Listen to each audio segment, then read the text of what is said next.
So today I wanted to go a bit further down the rabbit hole and explore a little bit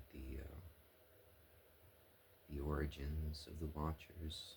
Um, and as I've explained before, I've had encounters with these beings since as far back as I can remember, but I never really got too deep into who exactly they were or where they were from or anything like that, because I've always seen that as speculation, and so I never really got deep into that. But in light of a lot of things that have been happening to me in the last year and a half, I've decided to go a little bit deeper and scratch the surface of that. And so, what I've been able to gather as far as bits and pieces of information, because the Watchers don't really process information the way we do. So I might get a fractal of it here and another fractal of it there, and then I have to try to piece it all together somehow. And sometimes that can take lifetimes of unraveling. So I don't think it's surprising that I've even begun to enunciate these things in my mid-50s. I started this journey 40 years ago, so it's only now that I feel, I guess, comfortable enough to enter these speculative areas. But what I can say from what I have been able to gather so far is that they're the product of a universe that the void itself created, and it seems like the void has created prior universes, but those weren't conducive to life, so they were kind of failed in that kind of sense. But in this universe in particular, that they were born into, this universe so happened to be finely tuned for life. So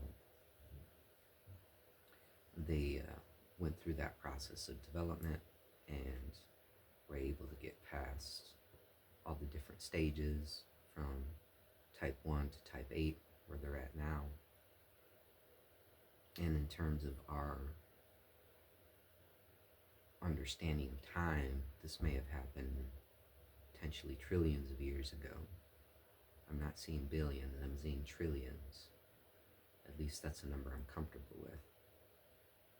So much before this universe came about. And their argument is that other subsequent universes that have come about have been mostly their creation rather than the void. Not to say that the void isn't creating, but they're a lot more hands-on, and basically their statement is that if you do encounter a universe, chances are it's theirs, and therefore it's artificial. And again, as I've explained before, they create these cosmos as a form of a womb, a holographic womb, to reproduce themselves, because they don't reproduce in the way you and me do. So, and in order for this to work, it has to be able to be fine-tuned for life. That's the first thing. And then second of all, the species has to go through all the different permutations that they went through in order to achieve the level of maturity that they've achieved. So all the algorithms in the hologram are geared towards that. They've explained a little bit to me, to the extent that I can, with my little pea brain, kind of understand how they do that. But what I get from them is that it's sort of like a screen on the surface or the event horizon of a singularity or a black hole or the void itself. And out of this screen, they project the holographic projection that is the cosmos. I guess that's where this idea of dakinis dancing around on the circular form with the center singularity being place of a archetype like Kali or something like that, which would represent the singularity, and the circle representing the event horizon, because that's where everything breaks down past the event horizon. So with my little pea brain, that's about the best I can do to understand how it's done. But they're saying that this cosmos is just that. It was created by them, and it is fine-tuned for life, and everything that we go through is this process of potentially becoming them. But obviously, that's a path that can be very narrow and difficult to tread, right? They've made it